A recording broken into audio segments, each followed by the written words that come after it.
This is a Security Weekly production. This week on Security Weekly, we interview Neil Wyler, a.k.a. Grifter. We liked listener feedback so much that we're going to do it again this week, except we're going to talk about different listener feedback. We're going to talk about disclosure and evil domain squatting. Stories of the week include Chrome blocking Flash, and all kinds of things get hacked, so stay tuned. Broadcasting live from G-Unit Studios in Rhode Island, it's the show where exploits run wild, packets aren't the only things getting sniffed, and the cocktails flow steady. It's Paul's Security Weekly.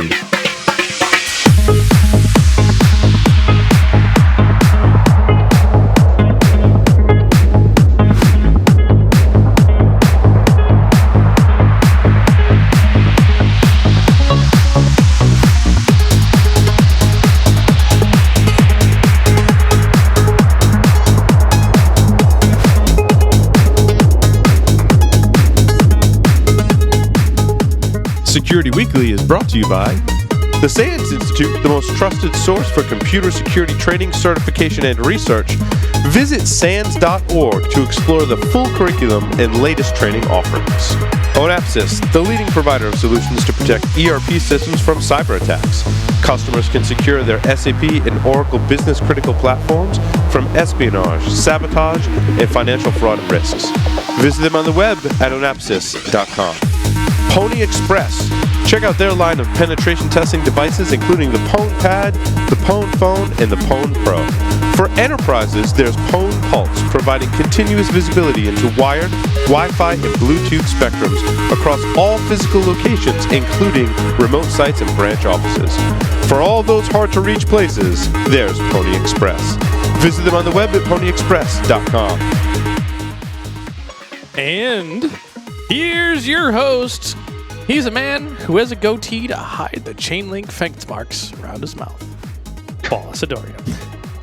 I kind of had a feeling that it was going to have something to do with our previous conversation before the show, which we're not going to talk about on the air because we've talked about that on the anyway. We've talked about that for the last 10 years. It's episode 465 and it's May 19th, 2016. I'm your host Paul Asadoria, joined in studio by the lovely Larry Pesce. Lovely. Wow. Lovely Larry. Well, wearing a lovely new shirt today, nice. IT awesome. Pro. itpro.tv/hacknaked for a 30% off discount code. Thanks for the plug, Larry. No problem. Sponsors love us now. That they do. That they do. They always do. How's that for a plug? On the lines via Skype, we've got Mr. Joff Thayer. Welcome, Joff. G'day, Paul. G'day, Larry. It's good to see everybody again this fine Thursday evening. Good day. Let's put some shrimp on the barbie. Sorry, every time you say that, that's what I think of. Yeah, or something like that. Shrimp on the barbie. And see, I think of Barbie laid down with shrimp. That's a weird Japanese restaurant thing where you eat the sushi off the naked lady. Or Amsterdam or something of like, Supper Club. That's right. It's more of an anime theme there. Hey. Don't judge it. Don't judge. Michael Santarcangelo is here with us as well. Michael, welcome to the show. It's good to be here. I think. I mean, it's always lovely to see Larry. Is that a lovely question? Larry. Is that a question or a statement? I'm not sure yet. Ask me again in an hour. Okay. If you would like to see keynote speeches by Andrew Hay and Chris Valesic, where would you go, Larry? Where would you go? That's a good question. Where would I go? You would go to Cloud Security World June 14th through the 15th at the Omni Parker House in Boston, Massachusetts. Miss D is putting on a conference all about cloud security. MISTI, right? You should go there, cloudsecurityworld.misty.com. Go there. Go to the conference. Boom. It'll be fun. I promise. Oh, yeah. Oh, yeah. And that is the only announcement we have because Source Boston already happened. It actually is, might still be going on now, but Keith is here. Yeah, it happened.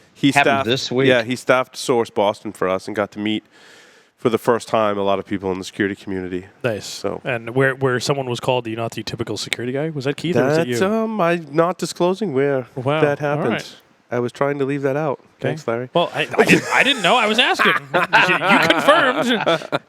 I asked the question. I did no such thing. I will neither confirm nor deny. Perfect. How's that? I will introduce our very special guest for this evening, We are very excited to have Neil Wyler, a.k.a. Grifter, on the show. Hacker, Geek, DEFCON, and Black Hat CFP Review Board member. So we're always nice to Grifter. Contest Village Events Lead, Goon, Black Hat staff, DC 801 founder, 801 Labs Hackerspace founder. Grifter is the person when I'm at a security conference, if I need anything, like where's the party tonight, can I get a water? Grifter knows everything at the conference. He's my go-to conference person. I'll even ask him, where's Larry? He may be the only one that can answer that question. Grifter, welcome to the show. Hey, thanks for having me on, guys. It is wonderful to have you on. I can't believe we haven't had you on yet, dude. So it's nice for you to agree to coming on this ridiculous program. Well, it's ridiculous. Oh, worries. Happy to be here. Now. So, and it looks like you're in the lab of doom of some variety. He is. Yeah, I'm just at my house. This is my office. So I work from home. This is it. So That's this awesome. is the lab of doom, in fact. Can you talk about where you work or what you do, Neil? So I work for RSA. That's my day job. I do threat hunting. I know drink, but threat hunting and incident response. Awesome. All right. Awesome. We can talk about that. Neil, how did you get your start in information security? Well, yeah, that's quite the story. We want to hear it. I was pretty young. My parents were divorced, so when they got divorced, I was little. My dad lived with his younger brother, and he was into computers, and so which was kind of rare. This is the mid to late '80s time frame, and so I was hyperactive, which I know is a super rare thing in our field. Had ADD, so I basically drove him crazy. And at one point, he always was tinkering on electronics and stuff. And at one point, he was just fixing someone's VCR. I know that's gangster, a VCR. But he had it open on the floor, and I just walked up and was like, "Whoa, what's that? Like, what does this do? What does that do?" And I was like, "What's that?" And I reached in, and I was gonna touch one of the components, and he slaps my hand away, and he's like, "Oh, dude, no!" And he's like, "That's a capacitor." He's like. I was like, "What is that?" And he's like, "Oh, it's just it's basically like a little envelope that holds on to electricity." And nice. And I was like, "Well, but it's unplugged." And he's like, "Yeah, it doesn't matter. Even after you unplug it, it still holds a charge." And that was fascinating for me. I was just like, that's unreal. I can shock myself and the thing's not even plugged in. So that started a So love when he wasn't for looking, I would touch the electronics. capacitors all the time. Well, that's what later in life when I got into high school and stuff and started taking technical electronics classes, we'd charge up caps and throw them to each other like idiots. But nobody caught anything in that class after a certain point. It was just it wouldn't matter. Somebody could chuck you a baby and you would just let it hit the floor. You'd be like, "I'm not getting shocked, man. It's not happening." Baby strapped in capacitors.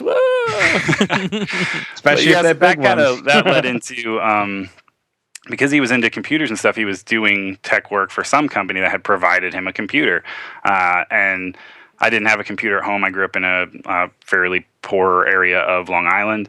And I only had access to this computer on the weekends or when I was on a vacation and I went and stayed at my dad's house. But I was way into video games and stuff. And so he was like, "Well, here, sit down. This will keep him still for a little while." Again, the hyperactivity.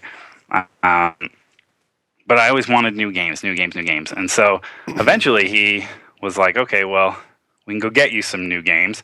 And that was my first online experience, which was the pirate bulletin board system. Yeah. Nice. It's yeah, thanks, Uncle Jim.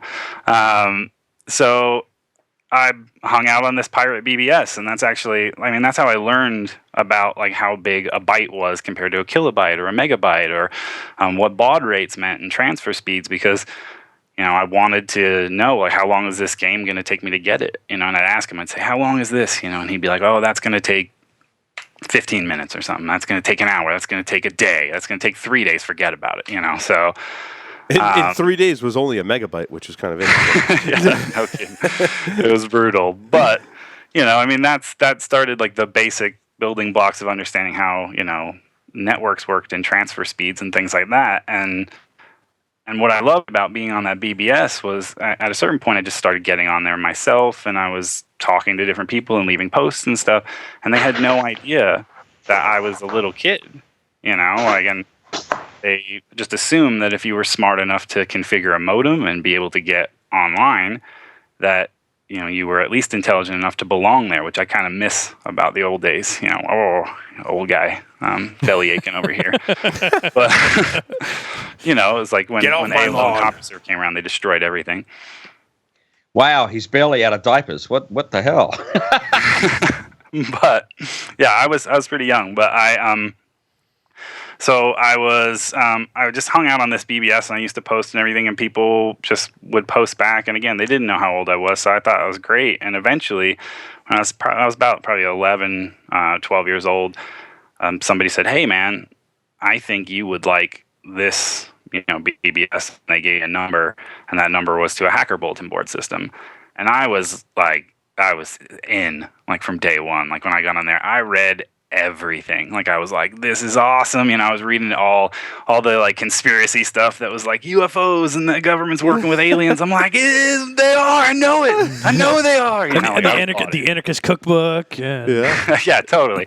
Like, I'm like, oh man, like, where can I get some banana peels to smoke? Like, it's stupid. And like I gotta go. Dad, can you take me to the hardware store? I gotta see if I can find some saltpeter. Wait, I've never done that. But it was like if you remember those times, that's what you mentioned. I'm part of the DEFCON CFP review board. I still like hold those times near and dear to my heart. So sometimes people will submit things to DEFCON, and it's like, it's insane.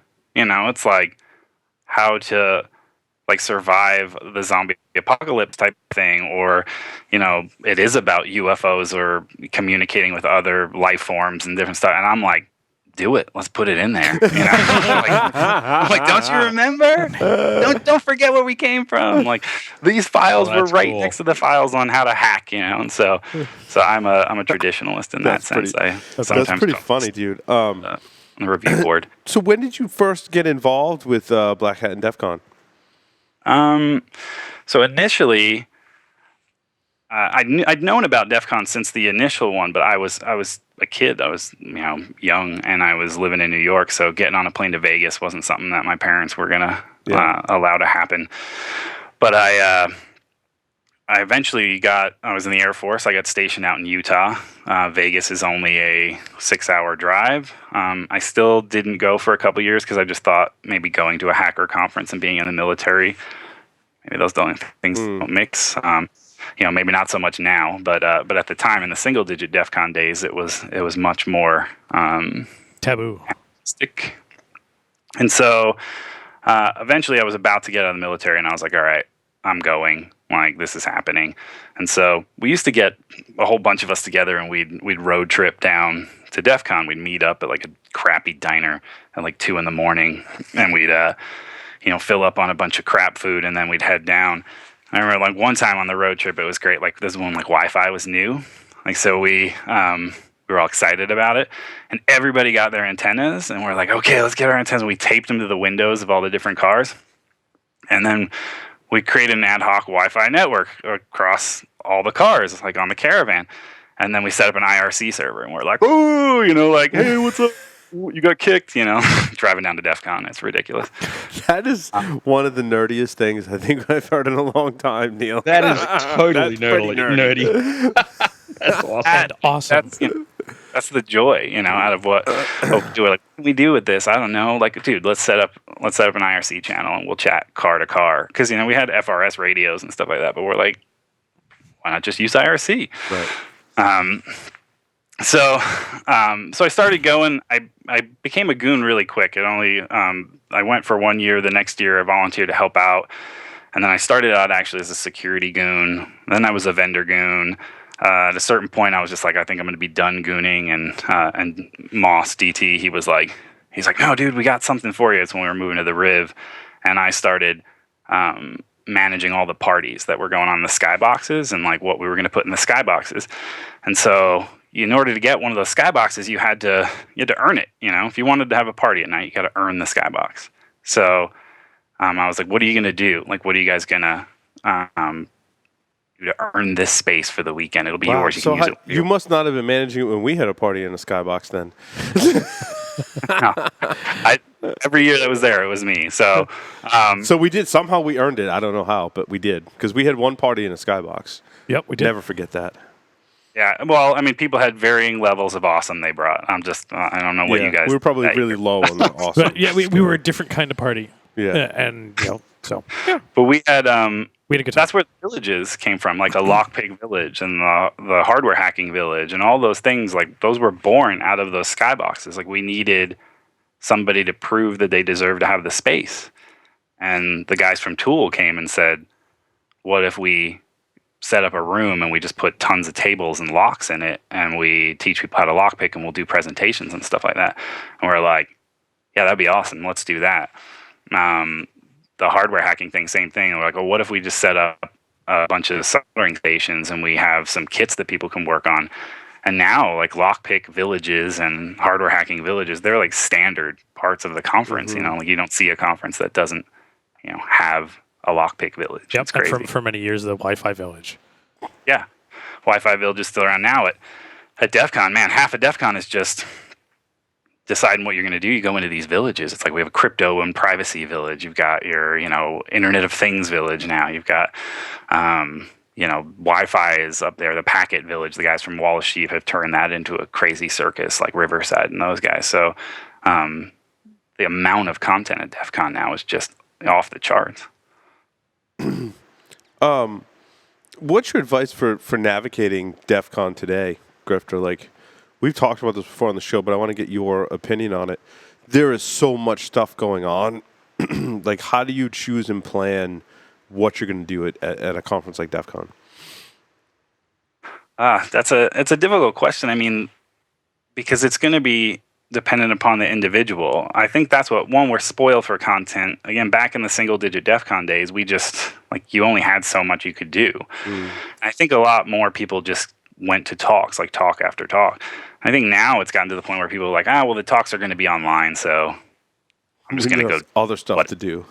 Yeah, they're like, I'm going to light myself on fire and just run through the halls or put on. But does it cut down on that? Because rather than dumping stuff in the pool, you're got all this other constructive things that you can do at the conference, right?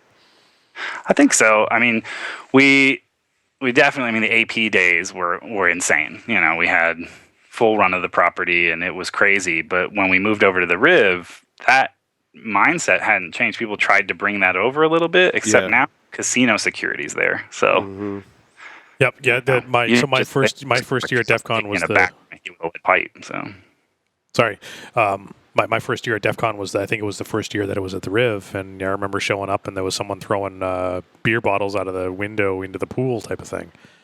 Right. Yep. And that works for a minute. Exactly. Yeah, it worked for that minute. Hotel security comes and drags you out of there. So. Yeah, and I think about 15 minutes later, the fire alarms went off because someone had hacked the fire alarms, and it was different. Saw that at Black Hat too, in early Black Hat years. People would come to Black Hat and they'd hook up to the Caesar's Palace network, and they would try to make all the credit card transactions go through their hotel room or something like that, and the police would show up, and it's like, yeah, guys, this is a casino. They're not. This is an amateur hour. Right. They know what you're doing and they can see you, and they come drag people out of the room and haul them away. And it was it's a little bit different when you're on the strip. How did you get involved with Black Hat? So Black Hat was kind of it kind of happened because of DEF CON. So I knew at the time I was the administrator of the DEF CON forums. I was on there a lot. I was posting about how Black Hat was just too expensive. Like if you're a student or, you have a small business, which at the time I just had my own company. And I was like, I can't pay $5,000 to go out to Black Hat. That's insane. And Russ Rogers, if some of you guys know Russ, Russ was like, hey, I could probably help you out, volunteering, at a show when you come out for the US show. And I was like, yeah, that'd be awesome. And so before that happened, they actually called me up and said, hey, can you come help out at the window show, which they used to do. I love that. There was a window show. Windows show? Like the operating system? Like Windows show? Straight up Black Hat Windows 2003. What? Wow. Wow. Look it up. I'm telling you, it's there. It's crazy. And it was like they had it was just like we're going to put it in Microsoft's backyard. Obviously, at the time, that's where the Black Hat offices were, and so it was easy for them to do. It was a couple blocks away from the Black Hat office, and it was a smaller show. But did they have like cardboard cutouts of like Bill Gates, but like the faces like like hollow, and you can put your face in there and take pictures? That's what I think of like a Black Hat Windows conference. So Microsoft used to be like they used to bring it like with the parties. Like Microsoft party, if you remember years ago, was like the one you wanted to get into because it was always going to be something crazy. And that Windows show was still, I think it's still the craziest party I've ever been to because they were like, oh, I'm going to ask you that. And I'm like, where's it at? And they were like, the Space Needle. And I was like, what? And they're like, yeah, they rented the Space Needle. Like, you can rent a landmark? If you're Microsoft, you can. And so everybody was like, it's all a bunch of security nerds, and we're all hanging out the top of the Space Needle, and it was like a storm, so it was like swaying. We're like, we're all gonna die, but that was the awesome. point, right? That was the point. That's cool. But yeah, so they had this Windows show. I go out and help out with that, and they liked me. And they're like, great, well, we'll see you in the U.S. And in between there, they headed out for the Europe show, which is in Amsterdam. And there was a guy who used to do what I do, running all the technical operations at Black Hat. And he packed up all the equipment for the Amsterdam show, and he like loaded on a pallet and put it out on the loading dock. And then they went off to Amsterdam, but the pallet never went to Amsterdam. Oh, jeez. Oh, my God. So no routers, no switches, no cables, nothing. And they get on site to go stand up the network, and it turns out that the day that the first day of training was a holiday in the Netherlands, they couldn't get any equipment. They had to like call a place and try to find the owner to get them to open up and sell them stuff. It was crazy. So clearly when you leave all the gear behind or whatever, then you don't do that anymore. That's a career limiting move. Yeah. Yeah, so they called me up and they're like, hey, we really liked you. You seem to like have your shit together. They're like, you want to come out? You want to ship a pallet to Amsterdam for us? Yeah. It's like they're just like, hey, come out to the U.S. show. We'll pay you. Obviously we'll fly you out. We'll put you up in a hotel. We'll like everything. You can bring a team with you to set up the network and do whatever. And I'm like, this sounds great. Oh yeah, awesome. Let's do it. I'm like 23 years old. I'm like going to run the Black Hat network. I was like, yeah, that's awesome. And so I took like two of my friends. Like two to run the entire Black Hat network. I was like, so that was a terrible mistake. Excuse me. We got it done, but it was like, way too much 3 work. in the morning. Yeah. Heading to sleep 4 in the morning, back down at 7 o'clock, that kind of stuff. But it went really well, and they were like, wow, that went great. Do you want to come to all the shows and do this for all our shows? And I'm like, sure. And so now I've been doing that for 14 years. Wow. And now how big is your team? The team for the U.S. show is 21 guys for the network specifically that are managing it, throughout the conference. So we get in there before the trainings kick off, normally a couple days before, and we work with the venue to get all of the gear loaded into their closets or wherever they need it, and then we have 76 college students. Oh my God. Come out and actually lay all the cables and stuff like that. Like I still get down on the floor. I mean, you see me like I've seen yeah. Crawling around. Like I don't care. I still get my hands dirty. I've still flagged you down and be like, dude, this shit's broken. You need to come running that cable over there. Yeah. And I come in and do it, and that's what I tell people that all the time. I'm like, it's a good way to like stay humble. I was like, because at a certain point, in the security industry, if you've just been in it long enough, people get to know you, or you start doing things, you publish a book, you do whatever, and people start to think, and hopefully you don't start to think that you're a badass or something, because no one likes those people. But crawling around on the floor at Black Hat, laying down and taping cables, it lets you know where you stand.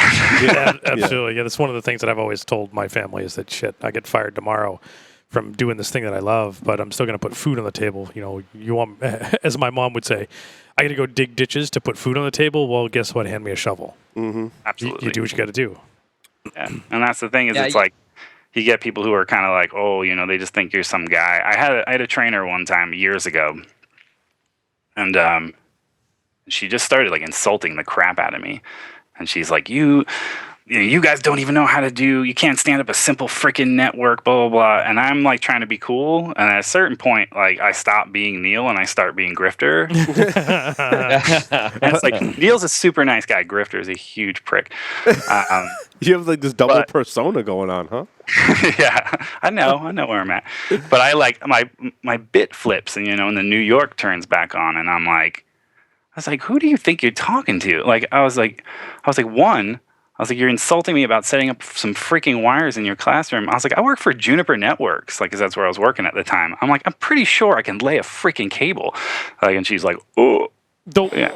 Like, that's awesome. That's the thing. Like, people just think you're some grunt that's down there. And those guys who come out, those 21 guys who are handling the network, they're all like, they're running the networks for some huge companies. Like, they're professionals. The guys are from like Tumblr or from TD Ameritrade or whatever. I mean, they're big logos and they're crawling around on the floor, setting up access points, on stands and doing whatever because they just want to give back something. So I just want to throw in a comment there. I love what you just said about that because I feel the same way. I don't care how senior you are in any position or any hierarchy, whatever you want to call it. There's nothing like just getting down and still doing the straight up grunt work, for lack of a better word. I mean, just do it, and the people around you will be so much more appreciative that you were sleeves up and in amongst the crowd than being sort of aloof. So I love that. It's interesting, and Michael's going to love this comment. To be an effective leader, right, you have to be able to do the work of the people that you're leading, right? Right. That's like part of it. I don't know if that was knowledge that like Michael instilled in me, but I've always felt like I need to understand where the people I'm leading are coming from, the challenges they're facing, before I can effectively lead them. Exactly. Well, especially if they need coaching, because if you don't understand it at that fundamental level, you're not going to be able to coach them. But Neil, let me ask you about this part too. So you got involved at a young age, and it seems like I'm kind of sensing two themes. One, this has been awesome for you to give back to the community, but also it seems like to some level probably pretty good for your career. But then when you flip it around and you start talking about these people that are also giving back, when people say to us, well, how do I get involved? How do I get into the industry?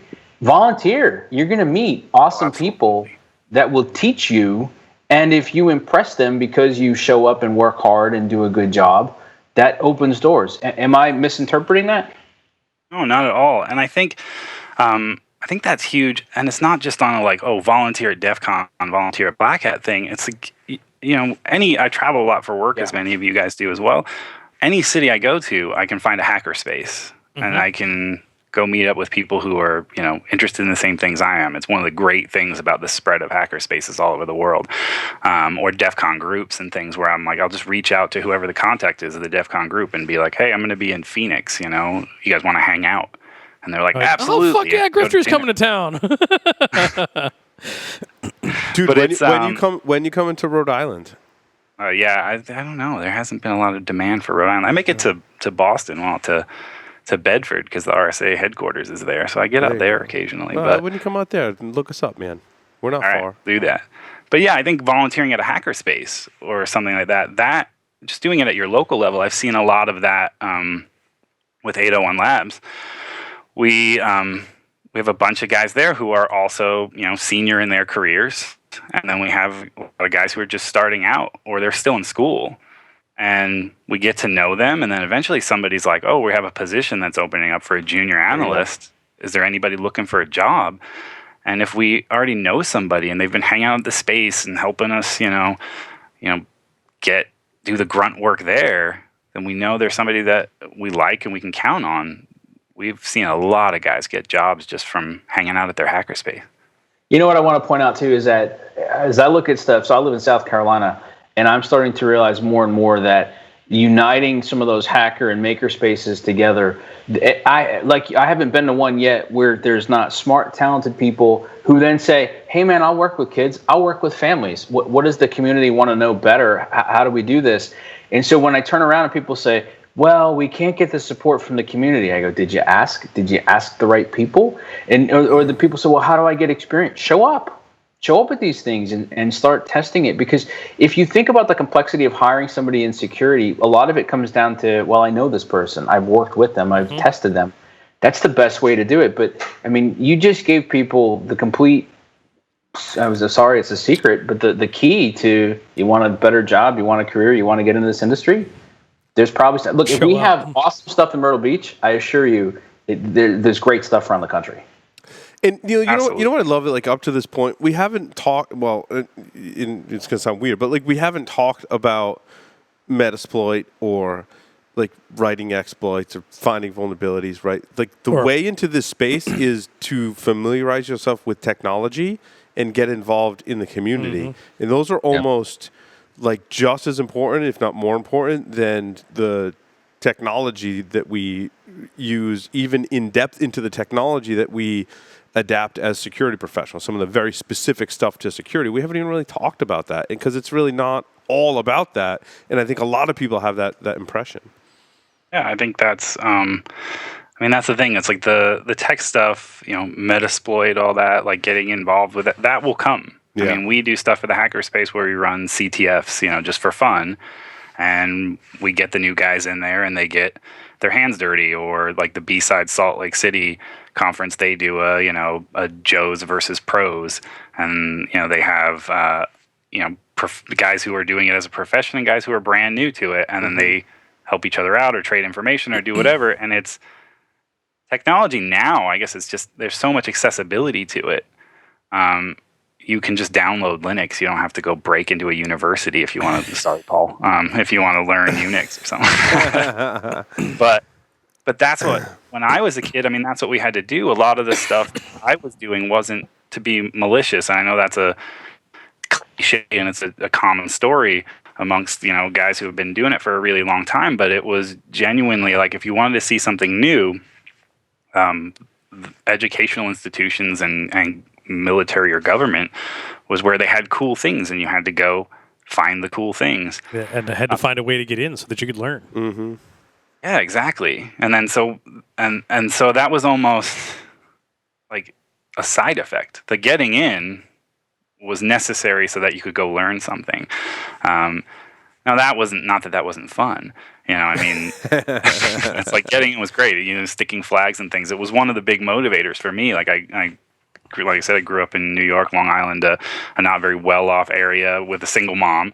And so I didn't have a computer at home. So it was like, if I wanted to hack, it was on the weekends with my dad, I'd sit in front of that computer until I was hallucinating. Like I wouldn't sleep, like until, I don't know if you've ever seen, like you've been so tired, it looks like worms are kind of like waving on your peripheral. Yep.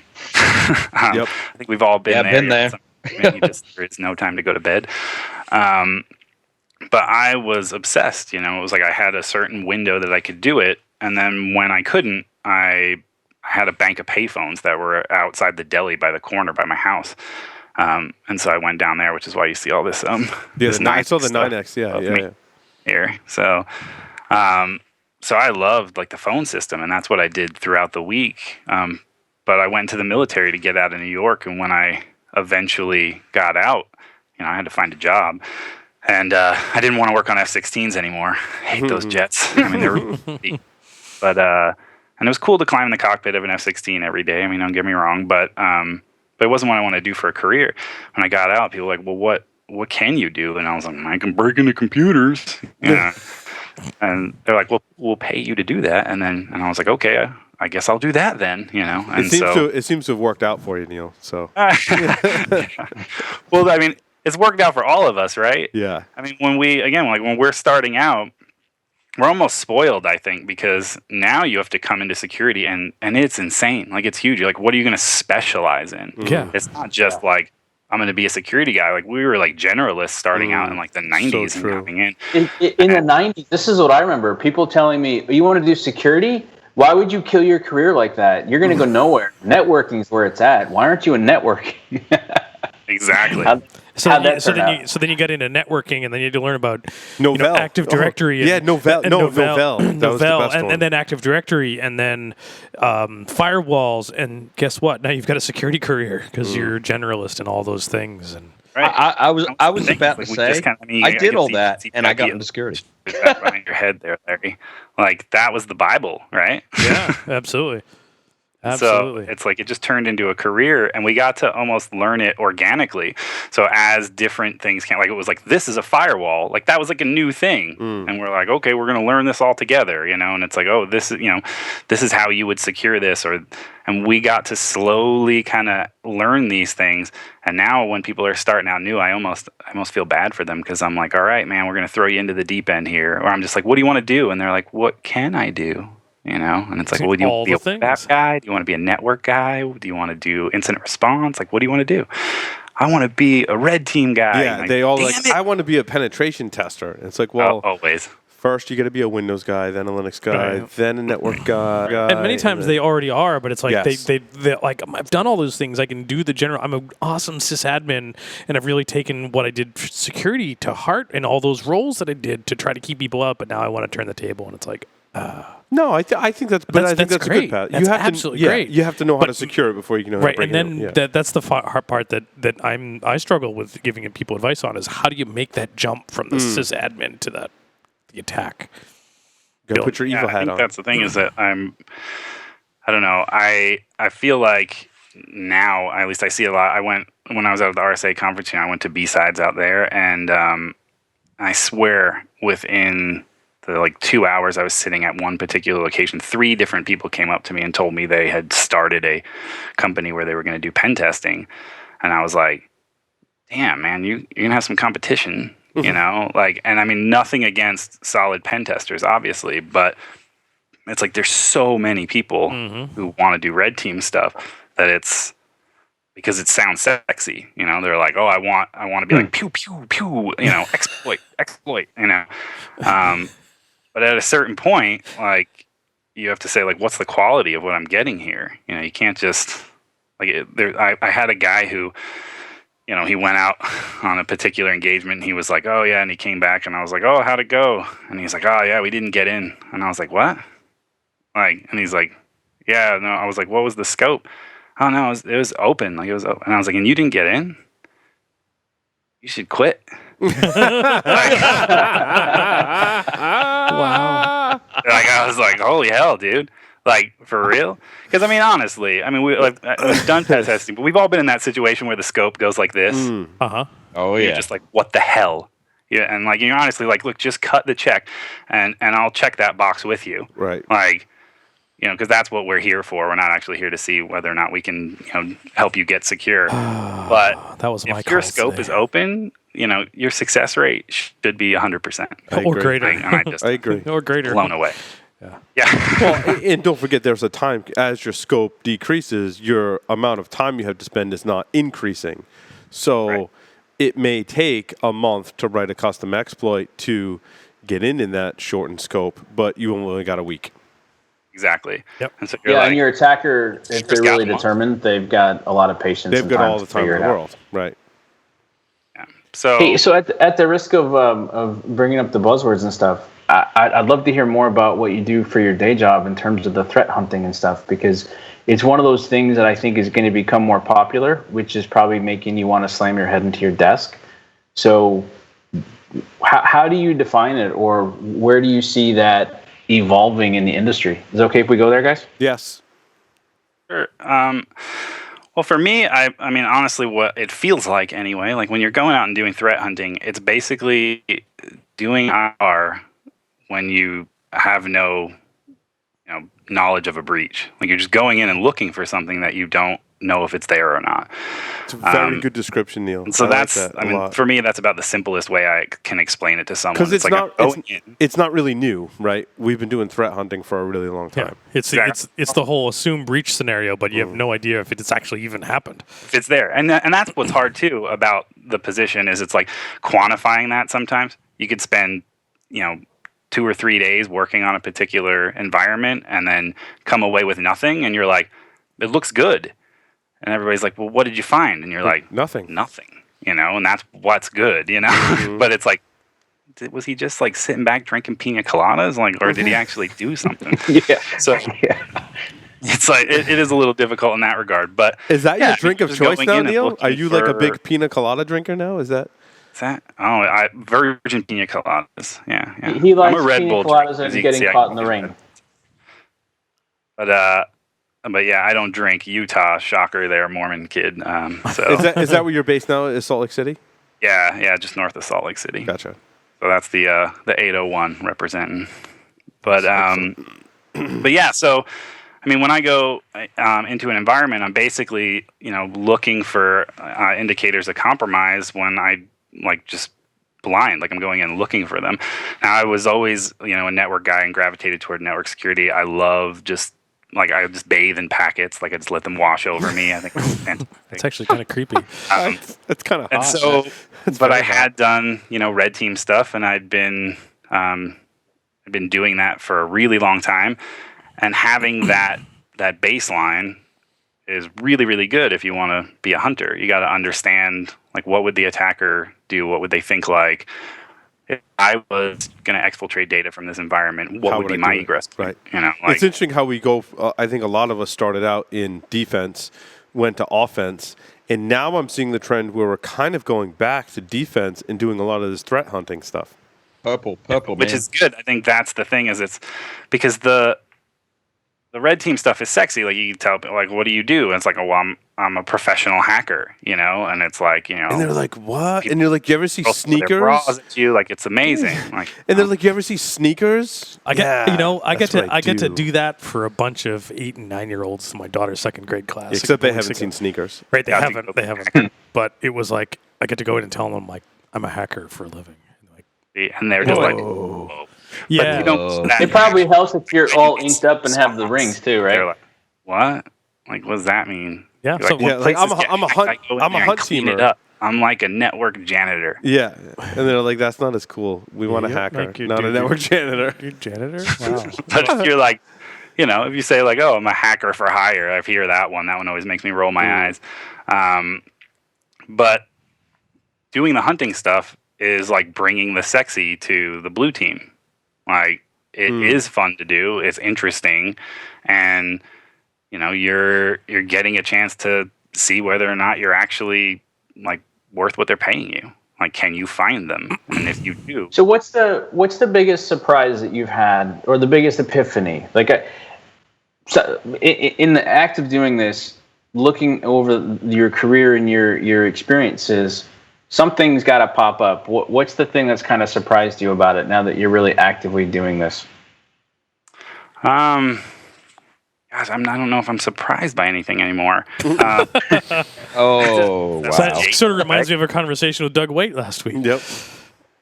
I don't know if you get surprised anymore. I think what I enjoy the most out of it is when you're in an environment and you're looking at something. I was doing some of this just yesterday. I'm looking at a particular thing, and I was like, "Oh, it looked amateur." I was like, "Okay." I had assumptions. I'm like, clearly this is this, and I started digging into it, and I was like, wait a minute, that's not what I thought it was at all.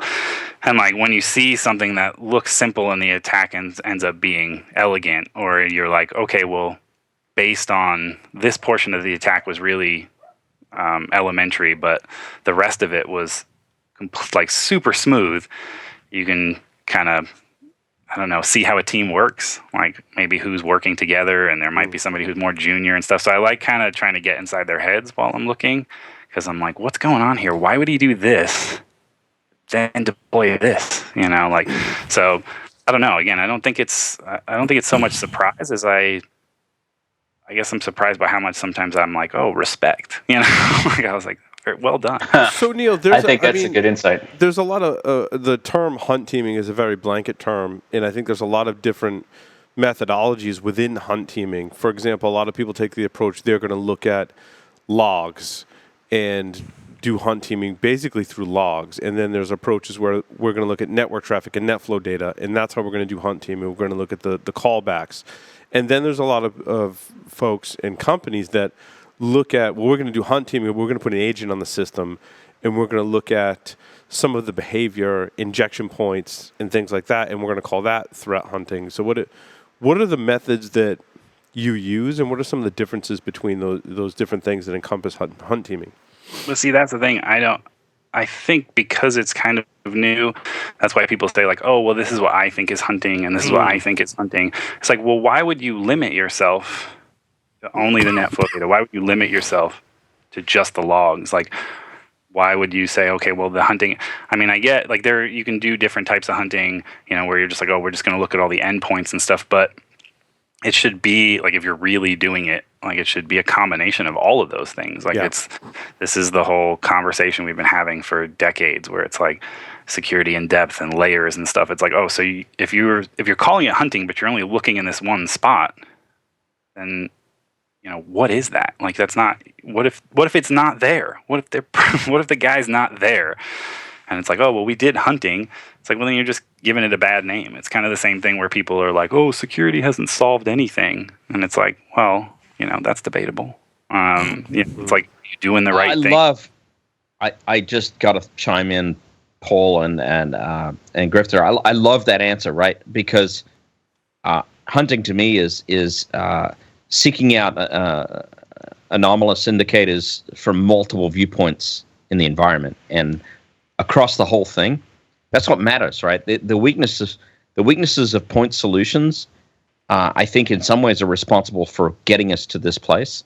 And I think the hunting concept is kind of turning that on its end.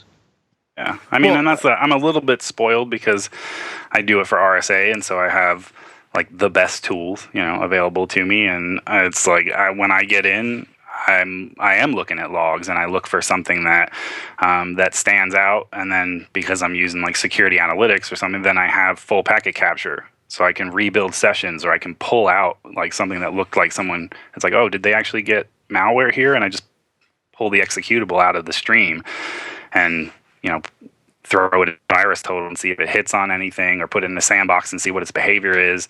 And then on the endpoint, we've got ECAT, and so we have that data like integration. It's like I can start working with the logs and with the packets, and then if I think somebody's really got something screwed up, then I can pivot over to the endpoint and start looking at that stuff too. But again, it's like I'm a little bit spoiled, so I'm kind of, why wouldn't you use these amazing things? It's like, you got to use all those. Yeah, things. it's like, I love them. And I agree. I think organizations sometimes look for one tool that does one specific thing, but in this case, right, you have to look at your logs.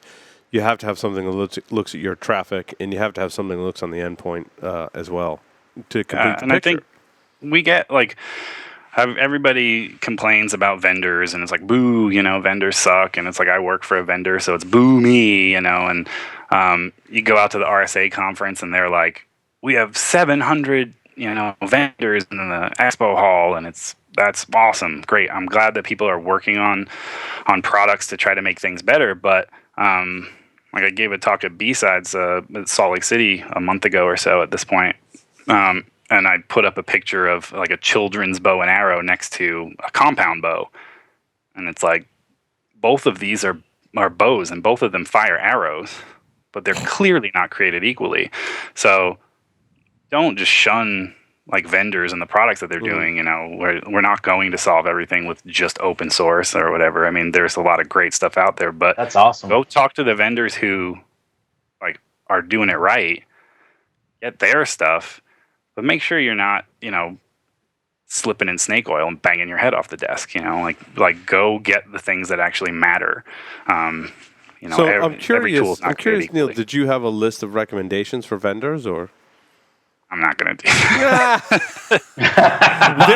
They're all sponsors of the show. I can say yeah, I'm not, there are some great vendors. I've said things before, like on my Twitter feed or something like that, where I'm like, these guys seem to have their crap together or whatever. But yeah, I just feel like, there are folks who get it, and they have really talented people who are working on creating a solution, and those people are awesome.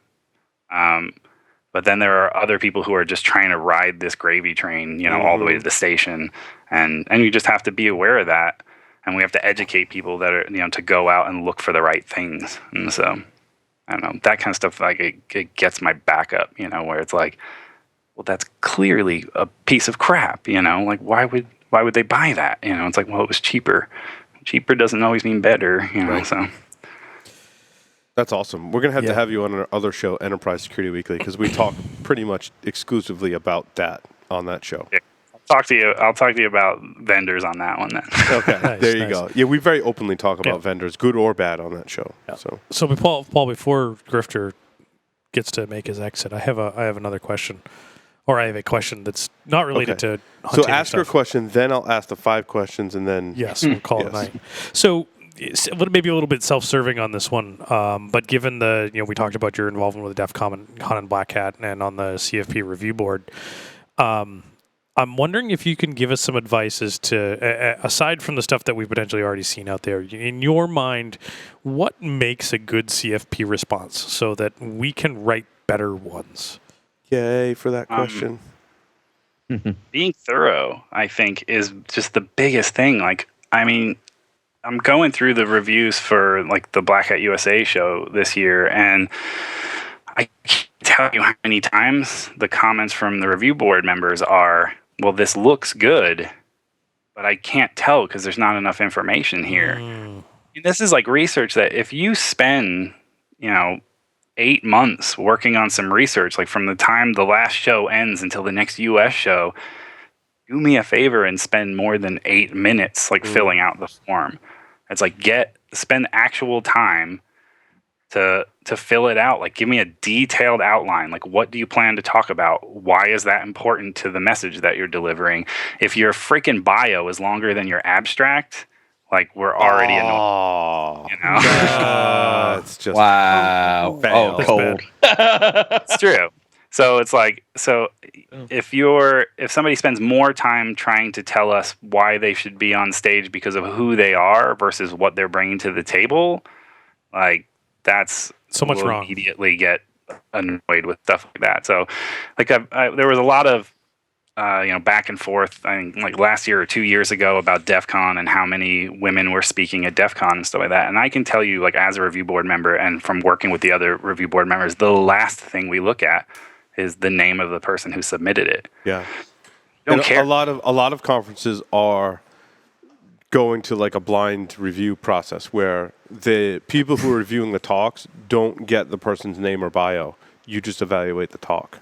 I think that's I get why they want to do that, but it can also come back and kind of like bite you, because what you're looking for is like, I mean, somebody can submit something and everything looks great, and then you go look them up and they have like, talks they've given are on YouTube or something like that, and you're just like, oh wow, they're a terrible speaker. Like They're everything horrible. they have to say is awesome. Maybe they should put in a white paper because they're really, really bad on stage. Yeah. Or they and this sucks, but I mean we're in the US but maybe there's a language barrier. Yeah. Sure. It's like their accent is so thick that you just can't understand what they're saying, and the technical terms are going right out the window and stuff. And so, yeah, I think but yeah, just getting in there and being detailed and then having something novel. Like I know DEFCON is very big on no war stories. Most social engineering talks will just get kicked to the social engineering village because that's a great place for them to be. And they try to put, more high-tech stuff up on stage. I gotcha. That's good advice.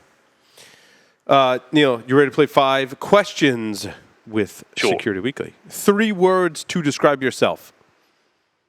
I'm going to use all 3 words just in a very short sentence and just say, I'm so tired. If you were a serial killer, what would be your weapon of choice? Kindness. Ooh, wow. If you wrote a book about yourself, what would the title be?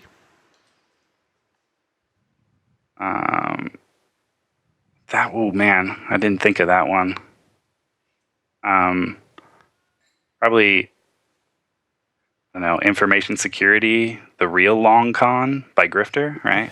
Nice. I'd read that. That's awesome. In the popular game of Ask Grabby Grabby, do you prefer to go first or second? It's always second. You got to escalate. Escalate. Escalate. I gotcha. Choose 2 celebrities to be your parents. Alive, dead, fictional, or otherwise. Oh, wow. Albert Einstein and Angelina Jolie. I'd like to see this. Got the Angelina Jolie. We haven't had one in a while. We're laughing because the most popular answer to that question is Brad Pitt and Angelina Jolie. I don't know why. We're running some kind of social experiment to figure out why, I guess, but I think maybe secretly deep down we all have mommy issues. Probably take really good care of me, right? And then Albert Einstein can maybe teach me a thing or two. I think it'd be awesome. I'd love to just watch them decide like what's for dinner. I don't know. I think the dynamic there would be pretty interesting. And she would come with you to your 801 meetups in rollerblades, which would be awesome. That's awesome. Yeah. So, Larry, I think deep down we have booby issues. I think that's really what it is. There's that too. Neil, thank you very much for appearing on Security Weekly. Nice chatting with you as always. I will see you at Black Hat. Sure. Certainly. Right. And look Great, forward guys. to that. Thanks for having me. Thanks, Neil. Have a good night. With that, we're going to take a short break, come back, and do our listener feedback segment. So stay tuned. Don't go anywhere.